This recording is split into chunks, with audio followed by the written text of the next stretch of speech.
বাংলাদেশের কূটনৈতিক মিশনগুলোতে হঠাৎই এক নীরব পরিবর্তনের নির্দেশ পৌঁছেছে। নির্দেশ দেয়া হয়েছে দেশের 22তম রাষ্ট্রপতি মোহাম্মদ শাহাবুদ্দিনের ছবি সরিয়ে ফেলার। শনিবার রাতে খবরটি প্রকাশ্যে আসার পরই তোলপাড় শুরু হয়েছে দেশ জুড়ে। তবে এ নির্দেশ আনুষ্ঠানিক প্রক্রিয়ায় কোনো চিঠি অথবা ইমেইলের মাধ্যমে দেওয়া হয়নি। অন্তর্বর্তী সরকারের পররাষ্ট্র মন্ত্রণালয় থেকে মোবাইল ফোনেই রাষ্ট্রপতির ছবি অপসারণের নির্দেশ পৌঁছেছে কূটনৈতিক মিশনগুলোতে। কিন্তু কেন?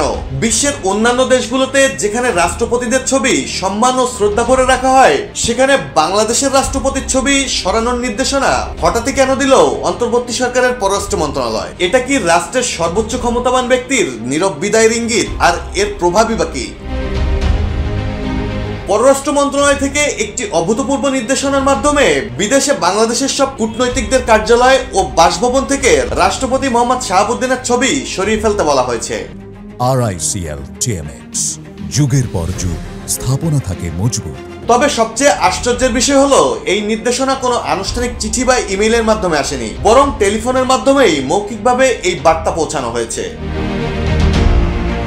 সূত্রগুলো নিশ্চিত করেছে পররাষ্ট্র মন্ত্রণালয় অঞ্চলভিত্তিক কয়েকজন রাষ্ট্রদূত ও হাইকমিশনারকে এই মৌখিক নির্দেশনা দিয়েছে। তাদের দায়িত্ব দেওয়া হয়েছে যেন এই বার্তা অন্য মিশনগুলোতেও দ্রুত পৌঁছে যায়। একই সঙ্গে ছবি সরানো হয়েছে কিনা তা তদারকি করার জন্যও একজন রাষ্ট্রদূতকে দায়িত্ব দেওয়া হয়েছে। এর ফলে এখন বিদেশে বাংলাদেশের কোনো কূটনৈতিক মিশনে আর কোনো রাষ্ট্রপ্রধান বা সরকার প্রধানের ছবি থাকছে না। এই পদক্ষেপ নিয়ে বিদেশে কর্মরত একাধিক কূটনীতিক নাম প্রকাশ না করার শর্তে তাদের প্রতিক্রিয়া জানিয়েছেন। কেউ বলছেন তারা সরাসরি বার্তা পেয়েছেন, আবার কেউ বলছেন তাদের কাছে এখনো কোনো আনুষ্ঠানিক নির্দেশনা আসেনি। তবে সবাই বিস্মিত, কারণ এত গুরুত্বপূর্ণ একটি নির্দেশনা লিখিত আকারে পাঠানো হয়নি।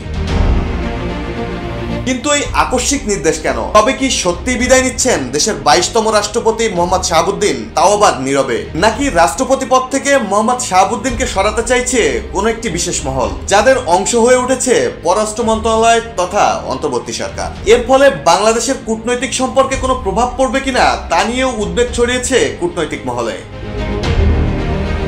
এদিকে প্রবাসী সাংবাদিক ও ইউটিউবার ইলিয়াস হুসাইন রাষ্ট্রপতি শাহাবুদ্দিনের একটি ছবি তার টাইমলাইনে শেয়ার করে লিখেছেন, টাটা বাই বাই খতম, পরের ধাক্কা ক্যান্টনমেন্টে। তবে কি এরপর আরো বড় কোনো পরিবর্তনের ইঙ্গিত দিলেন সাংবাদিক ইলিয়াস? সেই প্রশ্ন উঠেছে দেশ জুড়ে। ডেস্ক রিপোর্ট, জয় জয় দিন।